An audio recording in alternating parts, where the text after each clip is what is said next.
Tim McDermott from OSU Extension. We're here at the Gwynn Conservation Area Farm Science Review, and I want to talk about how you can keep yourself tick safe when you head outside.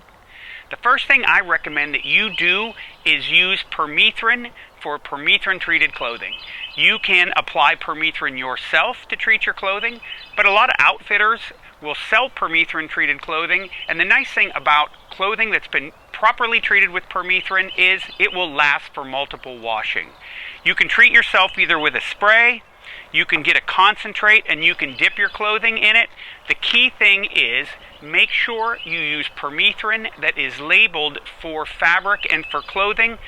Make sure that you read, understand, and follow that label so that you apply that pesticide to your clothing correctly.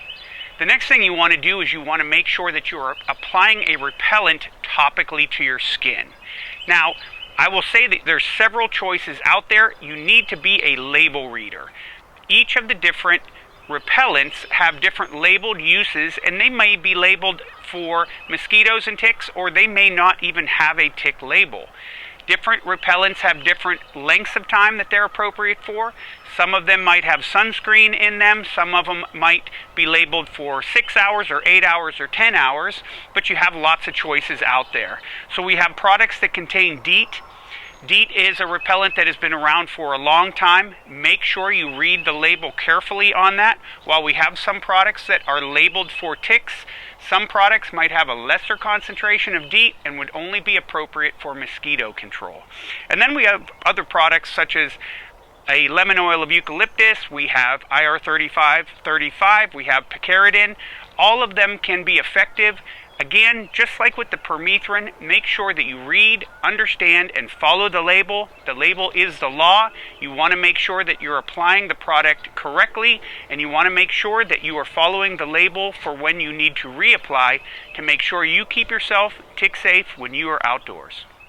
One of the most important tools in your toolbox keeping yourself tick safe is awareness that you can encounter a tick in about any habitat.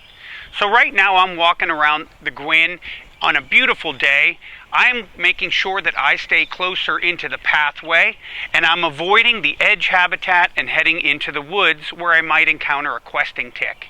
A tick is going to quest off of vegetation because basically they're arachnids like spiders. Two back legs are holding on to vegetation. Two pairs of legs are looking to quest and grab onto their prey.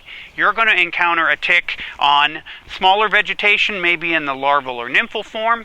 You're going to encounter an adult tick, maybe on some of the larger vegetation. Having an awareness of how you can stay away from prime tick habitat, keeping closer to the middle of the path, is a way that you can keep yourself tick safe and still enjoy the outdoors. So at the end of your day outdoors, one of the most important things that you can do to make sure that you practice tick-safe behavior is to do a thorough tick check.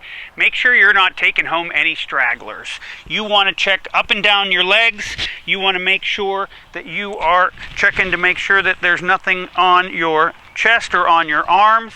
Make sure you have a buddy that can check the parts of you that you can't see. You can go home, you can take your clothing, you can throw that in the washer and then in the dryer just in case anything escaped. And then always make sure that you keep your four-legged friends on your mind when you do tick-safe behaviors. Make sure that you work with your veterinarian in order to get the best product that you can fit in your budget to keep your four-legged friends tick-safe as well.